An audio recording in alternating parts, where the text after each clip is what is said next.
So there's been a lot of talk about VST support within Reason 9.5, and it's been a while since I've done a tutorial, so I figured I'd put together an in-depth video covering all of the functionality with VSTs in Reason 9.5.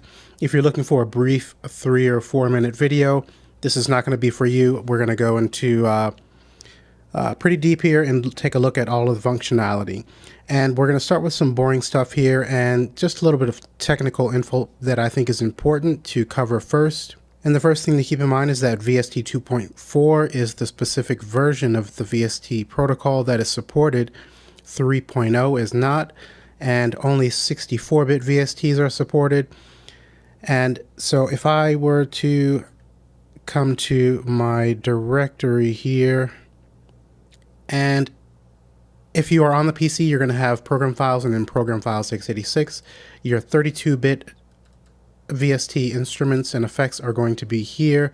I have a specific folder down at the bottom, VST plugins 32-bit. So if you have a group of VSTs and you've installed Reason 9.5 and they're not showing up, this is why, because they're 32-bit. And you can find out exactly what they are within here. If I navigate back out to the local disk C program files, now these are all of the 64-bit applications, and I have a folder that I set up specifically called VST plugins. These are going to be where all of your 64-bit plugins are located if you are on the PC. Also worth mentioning, multi-temporality is not supported in this current version. And this is basically some VST synths like Omnisphere will allow you to play 2 or more different patches using 2 or more MIDI channels. And this is not the same as playing back multiple voices within a single VST. We're talking about specifically VST instruments that will play multiple patches with multiple MIDI channels. At this current time, that is not supported. All of your licenses and authorizations are handled by each individual manufacturer, so you cannot use Reason's authorizer as you can with rack extensions, for instance. So even if you're going to purchase the Reason online shop, you can buy VSTs there, but your authorization is going to be taken care of through the manufacturer. Now, each time you launch Reason 9.5, it will scan designated folders on your hard drive for any VSTs that you may have installed. And we just took a look at those directories on the PC, and that is basically where those are going to be scanned.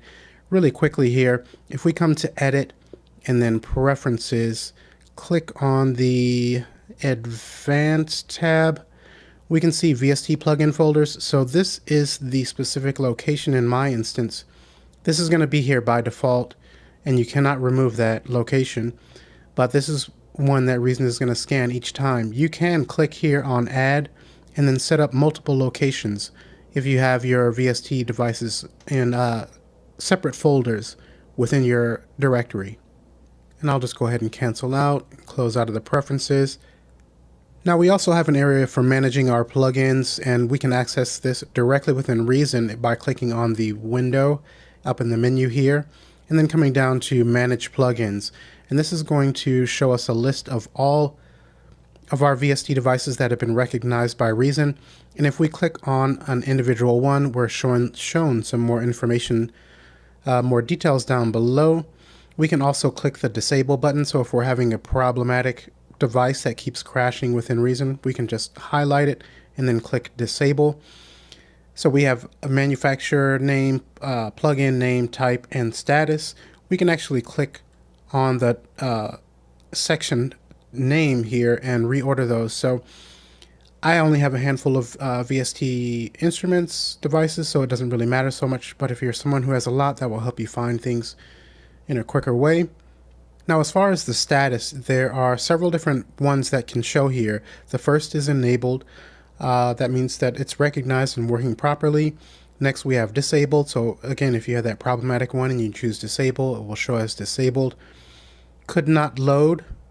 If Reason had a problem loading that particular VST when it was launching, then that could be displayed. You can, in that instance, select that one and then choose enable down here. That will say enable, and try to restart Reason and see if it will then load. And the fourth status that you will see here is crashed, which is one that none of us want. But if you have a VST instrument or effect that has been problematic and crashed, then you're going to see that status here. You can select it, choose enable at the bottom, restart reason, and see if that will correct your problem. And so we'll go ahead and close out of there. So let's move on to something a little bit more exciting and get to working with VSTs here within the rack. Now we can load VST instruments just the same as we would any native Reason device or rack extension. So I could right click in the rack and then come to instruments.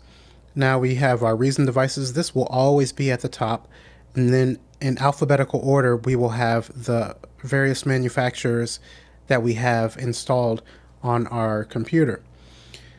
We can also come to create at the top, and then again we have instruments, the Reason devices, and that again. We can also come to our instrument palette here in the browser, and if I scroll all the way down here to the bottom, we then come to a section for our VST devices and our rack extensions. And if you note that our VST devices will have this blue corner to help you identify those quicker within the browser. And if you'd like, you can even collapse the native Reason devices folder there, and then we can just have quick access to all of our VSTs. We can even close down our rack extensions as well. The second thing to take note of is that I have a battery here, and this does have a thumbnail, and we also have a reactor which does not. We can add thumbnail images to our VST instruments and effects, and actually I'm going to come to the effects area here, the effects palette, scroll down, and I have one VST effects device. No, actually I have two of reactor effects, and then I have a TDR Nova, which is an EQ. And I'm going to actually bring this one in, and this is the other way that we can then add our instruments to the track. Now, if we would like to create a thumbnail, all we would need to do is click on the open button here, which will open up our VST device. We can then, up at the very top, click on the screenshot button, and then I will close that out. And we can see now here that this display area has been populated with a thumbnail image of what was displaying with that VST effect device. And if I come over to our effects palette, scroll back down to the bottom, we can see now that we have a thumbnail image represented in the browser as well. And at this point, I'm going to go ahead and bring that battery in, and let's take a closer look at the front panels of these plug-in rack devices. There are going to be a couple of differences between when we are working with an instrument rack device or an effects rack device. So the first and foremost, we do have the name strip here, and we can double click and then enter in a name. So this is going to be the same for both of these, just as well as our rack extension and native devices within Reason. Next, we have bypass on and off switch. This is only going to be applicable to our effects devices. And for the instruments, we have a pitch and mod wheel, which makes sense. Both of these are identified by these icons for effect and instrument down below. And then we have a browser area and display for the name of our preset that we currently have loaded. And these are going to function differently depending on the manufacturer and what sort of protocol that they are using for their browser. So in this instance, with the TDR Nova equalizer, I can actually click in this display here and then choose from a preset and load directly from this rack device. Now, this is not the case with the battery. So I'm clicking here, and even if I come to the browse, it will turn orange, and in the browser we have that orange highlight noting that we are in browse mode, but we're not able to choose any presets or patches. So this is just going to vary by manufacturer, and most likely all of your native instruments devices, you're going to need to open up that device directly and then choose there. So we can open up our VST instruments by clicking on the thumbnail image or the open. I'm just going to click on the image. And then if we come to the library here, we can see that this is pretty robust and complicated. So we've got a lot of kits here to choose from. Then we can narrow those down by drums, and then we can narrow them down again and just filter these down. We can come to our samples and then choose drums. We can choose snare. So we can even come down to a third level, choose a roll. So as you can see, this would be hard to represent or to duplicate within the generic reason menu that is available here.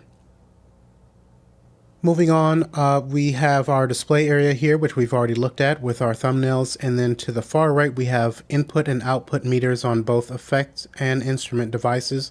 This is going to show us a meter for our audio, incoming audio, as well as the outgoing.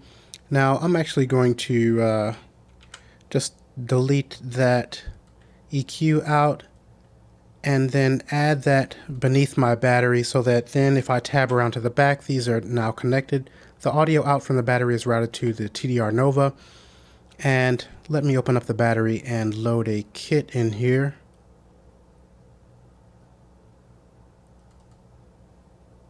And I'll go ahead and close this back out.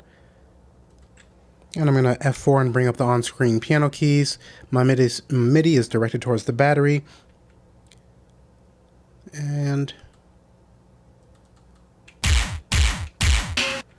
so we can see here that the battery out is coming into the EQ in, and then the out is also showing a level activity as well. Now just below the in and out level meters, we have indicator for note on for MIDI information being sent to our battery device. And then this middle indicator is for automation, and the bottom is for control voltage. And below all of these displays we have a power button to deactivate our devices, and this is actually going to help you conserve CPU or DSP. If you're running a bit high and you don't currently need that device, or you've bounced it down, keep in mind that if we were to, say, turn this off here, this switch, or bypass, this device is still going to be active, and it still will be using your processor to a certain extent. And if you want to be sure that you are completely deactivating that device, you will need to click the power button down below. And the last item we'll cover on the front panels of these rack devices is the CV programmer. This is going to be available on both instrument and effects. So if we click on that down arrow to expand out, we have 8 CV inputs available to us, and we can just click to choose which one we're going to use. And we can then send these to various parameters within our VST instruments. And going into control voltage is a little bit beyond the scope of this video. We'd be here for a while, but just know that that is available there. And I'm going to F4 and go ahead and close out those on-screen keys. And let's go ahead and press tab and flip around on the back to see what sort of connections that we have on these plug-in rack devices. To the left we have gate CV inputs. We also have pitch bend or pitch bend, mod wheel inputs, and then control, scaling control for those. And then over to the right we have audio inputs and outputs. Now by default, Reason is going to assign your stereo outs to a mixed channel device. In this instance, we have our audio outs routed to the equalizer because we placed that below the battery. But what's most important here is to take note of these green LEDs. This is going to let us know what is actually available for use with our VST devices. So we do have these audio ins, the stereo pair, but we don't have the green LEDs, so those are not actually available for use.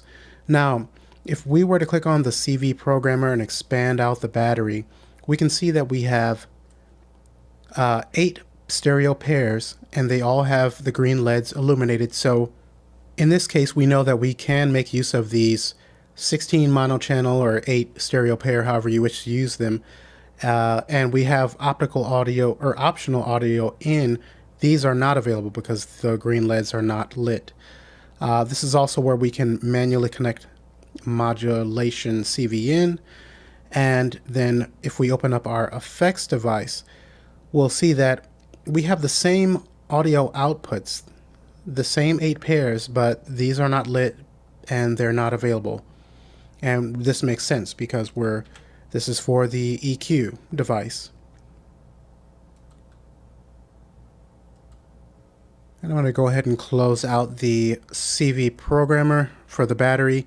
And the last items that we're going to cover on the front of the plug-in rack device are the keep open, automate, remote, and screenshot functions. So I'm going to go ahead and open up the EQ, and then these can be found in the upper left-hand corner. The keep open, basically, if we go ahead and click once and activate that, this is basically going to ensure that our equalizer here is going to remain open even if we were to click on another VST device. So if I go ahead and click on the battery, then battery will open up, but the Nova remains open as well.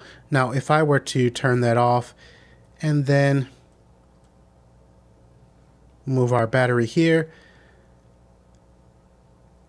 and if you notice, the keep open is not engaged. So at this point, when I open up the EQ, that's then going to close out the battery.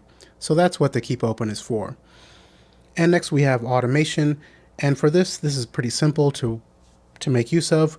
We would simply click automate, move the parameter that we would like to automate. I'm clicking on the dry mix there. I'll close out our EQ. The sequencer has opened up, and I'm going to go ahead and maximize that. And we can see that dry mix has been added. A lane has been added for our automation. And I could double click here in that lane, add a clip, and then double click on that. Press W to bring up the pencil tool, simply draw in some automation. And now this will apply automation to our dry mix here. I'm going to go ahead and just get rid of that lane. Come back to our rack. Now, keep in mind, this is not always going to work as simply with each VST device. Now, for the battery, for instance, if I go ahead and open this up, let's bring that back to the forefront, and then click on Automate, click on a parameter. I'll click on the filter here. We can see nothing's happening. Our sequencer hasn't opened up behind here, and the click parameter has not gone away. So you can see that the sequencer hasn't opened up. In this instance, I'm just going to click this once again, and with battery and possibly with other Native Instruments VSTs, I only have this one that I've tried it on. You want to come to Automation, Add New, drag this over. We'll take that to the high cut, and we can see that this now cutoff low pass A1 has shown up here. I will now click on Automate, click on this parameter, and now we can see that the sequencer has opened up, and we have this new lane that has been added for our cutoff within battery. And I'll go ahead and close that lane out and maximize the rack. And let's go ahead and open up the equalizer again here. And the last one we want to take a look at is remote. And where remote will allow us to use an external MIDI controller to control various parameters within our VST device. And in order to do this, we would simply click on remote, click the parameter. We have this dialog box here. Now I have no override mapping because I currently don't have a MIDI device connected, but if I did, it would show up here. If you have multiple devices, you could click and choose one of those that you have connected, and then turn the knob or slider on your device. This meter will move, showing that it's recognized. You can then apply that and choose OK. I'm just going to hit cancel since I don't actually have a device. And then you would have access to this gain via your external controller. Okay, and so I think we'll start to wrap up here and just finish off with a few more of the boring technical stuff that we started off with. And just keep in mind that some standard functions in Reason, like holding control while you're adjusting your parameters or control clicking to return parameters to their default state, some of these functions are not going to work within a lot of the VSTs that you're using, because each manufacturer has their own way of going about those functions. Also keep in mind that you can use VSTs within combinator devices, and you can combine a VST with a rack extension or a VST with a native Reason device. So that is available to you. If you are collaborating with someone, then of course, if they don't have a particular VST that you are using, they will just see that kind of display that says missing device. But if they were to do some tweaks to the song or add their own parts, send it back to you. Once you open that file, your VST device will populate back into that field. And if you have the devices that they were using, then those will show up as well. So all of your VST settings, patches that you've chosen, any tweaking that you've done, those will be saved.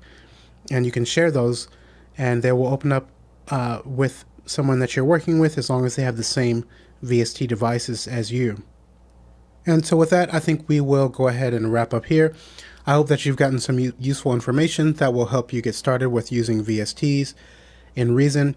Thanks for watching, and I'll see you in the next tutorial.